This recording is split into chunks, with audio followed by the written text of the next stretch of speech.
Hello student, आज हम class 9 science की वर्कशीट 31 को डिस्कस करेंगे। हमारा चैप्टर चल रहा है फिजिक्स का मोशन और आज हम एक्सेलरेशन के बारे में समझेंगे। How do we calculate the changes in velocity with respect to time. Time के रिस्पेक्ट में वेलोसिटी में जो भी चेंजेज आएंगे उनको कैलकुलेट करने का क्या तरीका है। We know that in a uniform motion there is no change in velocity of an object with respect to time। इससे पहले हमने यूनिफॉर्म मोशन और नॉन यूनिफॉर्म मोशन को पढ़ा था। हमने ये पढ़ा था कि यूनिफॉर्म मोशन में सेम टाइम में सेम डिस्टेंस जो है वो तय करता है कोई भी ऑब्जेक्ट, है ना। तो equal distance in equal time. तो ऐसे में क्या होता है, जब यूनिफॉर्म मोशन होता है तो फिर वेलोसिटी जो है वो कांस्टेंट हो जाती है, जीरो हो जाती है। इसीलिए यहाँ लिखा हुआ है कि there is no change in the velocity of an object in uniform motion, but in a non uniform motion like a car running on road its velocity keeps on changing with time. लेकिन जब वहाँ पे non uniform motion होता है वहाँ पे velocity change होती है। अब देखिए यूनिफॉर्म मोशन में क्या हुआ, यूनिफॉर्म मोशन में हो गया जैसे कि पहले 5 मिनट में 10 किलोमीटर, फिर अगले 5 मिनट में फिर 10 यानी 20, है ना। फिर इस तरह से सेम टाइम सेम डिस्टेंस।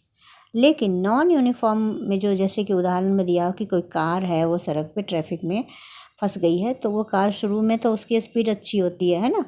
पहले वो 5 मिनट में 20 किलोमीटर जाती है, लेकिन ट्रैफिक ज़्यादा है तो अगले 5 मिनट में वो मात्र 10 किलोमीटर गई। फिर ट्रैफिक ख़त्म हो गई तो अगले 5 किलोमीटर में वो मान लो 15 किलोमीटर गई। तो इस तरह से क्या है कि यहाँ पर ना तो इक्वल टाइम है ना तो इक्वल डिस्टेंस है, तो इसको नॉन यूनिफॉर्म मोशन कहते हैं। और इसमें क्या होता है, वेलोसिटी जो है वो देखिए यहाँ लिखा velocity keeps on changing, velocity change हो रही है। We represent the change in velocity with respect to time with another physical quantity known as acceleration. और हम इस तरह से जो वेलोसिटी में चेंज आता है टाइम के रिस्पेक्ट में, तो उसको एक अलग नाम से जानते हैं, उसको बोलते हैं एक्सेलरेशन। हिंदी में इसको त्वरण बोलते हैं। इसको हम ए से डिनोट करते हैं, छोटे ए से डिनोट करते हैं। In its formula it is represented by A, है ना, छोटे ए से रिप्रेजेंट करते हैं। The change in velocity of an object per unit time is called acceleration. Very important, इसको आप अच्छे से याद करेंगे, याद रखेंगे। एक्सेलरेशन की डेफिनेशन है the change in velocity of an object per unit time. पर यूनिट टाइम में किसी भी ऑब्जेक्ट की वेलोसिटी में जो भी चेंजेज आते हैं उसको एक्सेलरेशन कहा जाता है। और उसको इस तरह से कैलकुलेट करते हैं, acceleration A equal to change in velocity by time taken. यानी ए जो हो गया वो वेलोसिटी के चेंजेस बटे टाइम टेकन के बराबर होता है। If changes in velocity equal to final velocity minus initial velocity. अब ये चेंज क्या है, चेंज के लिए क्या, पहले कुछ हो फिर बाद में कुछ हो तभी तो चेंज होता है। तो पहले जो था उसको कहते हैं इनिशियल वेलोसिटी। इनिशियल मतलब शुरुआत, शुरू की वेलोसिटी, और फाइनल वेलोसिटी हो गई बाद की। तो यहाँ पर चेंज इन वेलोसिटी जो है फाइनल वेलोसिटी यानी बाद में जो इसकी वेलोसिटी माइनस इनिशियल वेलोसिटी यानी शुरू की वेलोसिटी। और फाइनल वेलोसिटी को v से दिखाते हैं, ये देखिए, और इनिशियल वेलोसिटी को u से, छोटे u से डिनोट करते हैं, और टाइम जो है वो छोटे t से। अब इसको फॉर्मूले के रूप में लिख दिया, a equal to final velocity minus initial velocity by time. ये हो गया a बराबर v minus U by T. जैसे कि आप देख रहे हो, v हो गया आपका फाइनल वेलोसिटी, u हो गया इनिशियल वेलोसिटी बटा time. SI unit of acceleration is metre per second square. इसको भी याद रखेंगे आप, मीटर पर सेकेंड स्क्वायर इसका SI यूनिट है, एक्सेलरेशन का SI यूनिट है। आगे है, अब एक्सेलरेशन को अच्छे से समझिए। If final velocity v of an object is more than its initial velocity u, then the value of this acceleration will be positive। अब फाइनल वेलोसिटी जो है वो ज़्यादा है, यानी आप ऐसे समझिए, इनिशियल यानी शुरुआत, स्टार्टिंग पॉइंट है ना, जहाँ से फाइनल इनिशियल का मतलब हो गया जहाँ से मूवमेंट की शुरुआत होती है, और फाइनल हो गया लास्ट का। तो अगर लास्ट की वेलोसिटी ज़्यादा हो और शुरू की वेलोसिटी कम हो तो फिर यह पॉजिटिव हो गया, है ना। शुरू की 10 है मीटर पर सेकंड स्क्वायर और बाद की 20 है, तो फॉर्मूले में हम क्या डालते हैं, बाद वाली 20 माइनस 10 बाई टाइम मान लीजिए 10 मिनट है, तो ये तो पॉजिटिव में आएगा ही ना, 10/10 हो जाएगा, है ना, और ये फिर कट जाएगा। तो इस तरह से बाद वाली ज़्यादा हो शुरू वाली कम हो तो वो हो गई आपको positive acceleration. If it's final velocity is less than the initial velocity, the acceleration will be negative in value। लेकिन जो फाइनल है वही कम हो और शुरू वाली ज़्यादा हो तो फिर ये नेगेटिव हो जाएगा, है ना। फाइनल वाली 10, फाइनल वेलोसिटी 10, शुरू वाली 20, तो क्या होगा फिर आप जब फार्मूले में रखोगे तो आपको 10 - 20 करना पड़ेगा, टाइम जो भी लगे, 5 मिनट लग रहा है मान लो, तो फिर तो ये माइनस में आएगा, 10 - 20 जो है -10 हो जाएगा, है ना। फिर आपको आ जाएगा -2। तो फाइनल अगर कम हो और इनिशियल ज़्यादा हो तो फिर ये नेगेटिव में आएगा। This motion is also known as retarded motion, और इसको जो जब एक्सेलरेशन जो है माइनस में होता है उसको रिटार्डेड मोशन भी कहते हैं। Example, let us assume that a car is at rest and when it is started it attains a velocity। कि कोई कार रेस्ट में है, जब वो स्टार्ट होती है तो वो वेलोसिटी गेन कर लेती है, कितनी, तो 5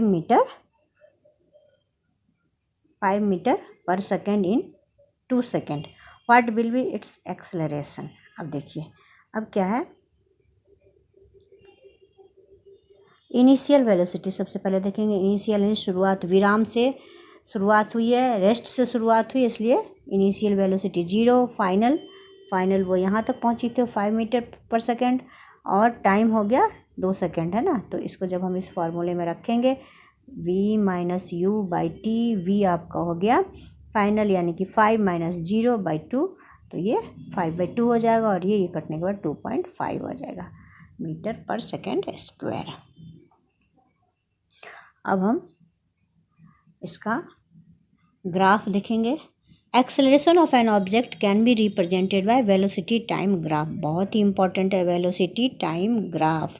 अब इसमें क्या होता है कि वाई एक्सिस पर देखो, यहाँ इधर ये वाई एक्सिस है ना, ये एक्स एक्सिस है, तो वाई एक्सिस पर वेलोसिटी को रखा गया और एक्स एक्सिस पर टाइम को रखा गया, तो एकदम सीधी रेखा हमें दिख रही है ना, बिल्कुल सीधी लाइन है। मतलब ये कि पहले मिनट में यहाँ देखिए वेलोसिटी 4 है, दूसरे में 8 है, तीसरे में 12 है, चौथे में 16, पाँचवें में 20। तो आप देख रहे हैं डिस्टेंस, जो इसका ये डिस्टेंस जितनी वेलोसिटी है, वेलोसिटी जो है वो डायरेक्टली प्रोपोर्शन है टाइम का, है ना। वेलोसिटी टाइम के बिल्कुल डायरेक्टली प्रोपोर्शन है, इसीलिए ये लाइन बिल्कुल सीधी गई है। Acceleration can be uniform and non uniform. जिस तरह से हमने पहले पढ़ा था वेलोसिटी के लिए कि यूनिफॉर्म वेलोसिटी, उसी तरह से एक्सेलरेशन भी जो है वो यूनिफॉर्म और नॉन यूनिफॉर्म दोनों तरह की होएगी। When an object travel in a straight line and its velocity increases or decreases by equal amount in equal interval of time, this acceleration is called uniform acceleration। यानी कि जब कोई भी ऑब्जेक्ट स्ट्रेट लाइन में travel करती है और इसकी वेलोसिटी जो है या तो बढ़े या घटे, लेकिन वो बढ़ना या घटना कैसा होना चाहिए, equal amount of in equal interval of time. मतलब समय के बराबर अंतराल पर समान रूप से बढ़े या समान रूप से घटे, तो वो हो जाएगा आपको यूनिफॉर्म एक्सेलरेशन। जैसे कि ये दिखा रहा है, the velocity of A falling stone increases continuously. और इसका एग्जाम्पल क्या होता है, यूनिफॉर्म एक्सेलरेशन का सबसे अच्छा एग्जाम्पल है कोई भी जो ऊपर से कोई फॉलिंग स्टोन दिया हुआ है ना यहाँ पे, ऊपर छत से अगर कोई पत्थर या कोई बॉल फेंक रहा है तो वो क्या होता है, फ्री फॉल में आ जाता है और उसको हम यूनिफॉर्म एक्सेलरेशन का एग्जाम्पल मानते हैं।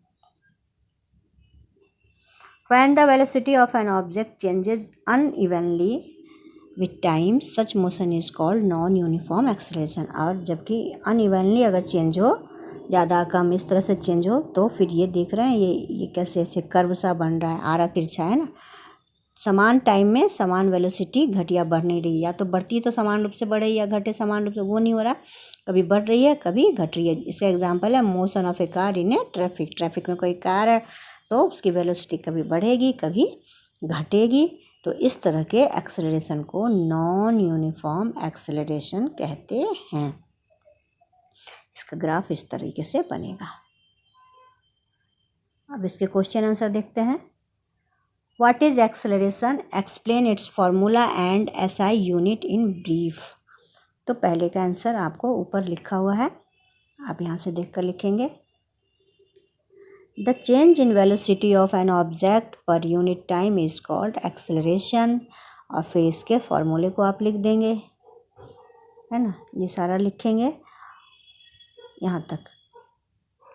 SI unit of acceleration is metre per second square. ये आपका पूरा आंसर हो गया। क्वेश्चन नंबर फर्स्ट का ये आंसर हो गया। क्वेश्चन नंबर सेकंड है, an aeroplane attains a velocity of 200 metre per second in 30 seconds on its track, calculate its acceleration. इसमें भी एक्सेलरेशन ही हमें, एक्सेलरेशन यानी कि ए बताना है। तो फार्मूला यहाँ देखिए, एक फार्मूला इसी का यहाँ भी लिखा है, A equal to V minus U by T. जहाँ पे वी क्या है, ये फाइनल वेलोसिटी है और यू है इनिशियल वेलोसिटी। तो हम इसी को लिख देते हैं यहाँ पे। चूँकि ये रेस्ट से चलना शुरू हुआ है इसलिए यू तो हो जाएगा 0 और वी क्या हो जाएगा 200, है ना। और टाइम क्या हो जाएगा, टाइम हो जाएगा 30 सेकेंड। तो अब इसको इस फॉर्मूले में हम रखेंगे, v minus U by T. तो v अपना हो गया 200 माइनस u हो गया 0 बाई टाइम हो गया 30, है ना। यानी कि 200 बाई 30, एक 0 काट देंगे तो इसका आंसर हो जाएगा 20/3 मीटर पर सेकेंड स्क्वायर, है ना। -2 लिखते हैं यहाँ पे। इस तरीके से ये आपका आंसर आ जाएगा। अब क्वेश्चन नंबर 3 है, explain uniform and non uniform acceleration by velocity time graph. तो इसमें तो आपको बिल्कुल ये उतार देना, यूनिफॉर्म और नॉन यूनिफॉर्म एक्सेलरेशन, एग्जाम्पल भी साथ में देना है। ये आपका हो गया क्वेश्चन नंबर 3 का आंसर। अब क्वेश्चन नंबर 4 है, a car accelerates uniformly from 5 metre per second to 10 metre per second in 5 second, calculate its acceleration. तो ये भी जिस तरह से हमने वो पहले वाला किया था इसी तरह से ये भी वहाँ भी यहाँ भी यही वाला फॉर्मूला लगेगा। अब हम सबसे पहले देखेंगे गिवन क्या है। तो गिवन है आपको 5 मीटर पर सेकेंड, है ना, और 10 मीटर पर सेकेंड और 5 सेकेंड, 3 चीज़ें दी हुई हैं। तो 5 मीटर पर सेकेंड जो है वो आपका इनिशियल वेलोसिटी है, शुरू की वेलोसिटी है u, है ना।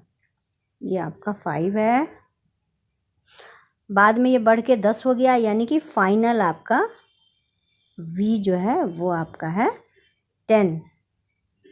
और टाइम कितना है आपका, टाइम है 5 सेकेंड, है ना। तो इसी वाले में रख दीजिए, इसको पुट कर दीजिए। तो ये हो जाएगा 10 माइनस 5 बाई टाइम भी 5 ही है, तो ये कितना हो जाएगा 10 माइनस 5, 5 हो गया, 5/5। अभी जो ये इसको काटेंगे 1 मीटर पर सेकेंड स्क्वायर। ये आपका आंसर आ जाएगा क्वेश्चन नंबर 4 का आंसर आ जाएगा। तो इस तरीके से आपकी ये वर्कशीट फिनिश हुई और मुझे आशा है कि आपको अच्छी तरह से समझ में आ गई होगी।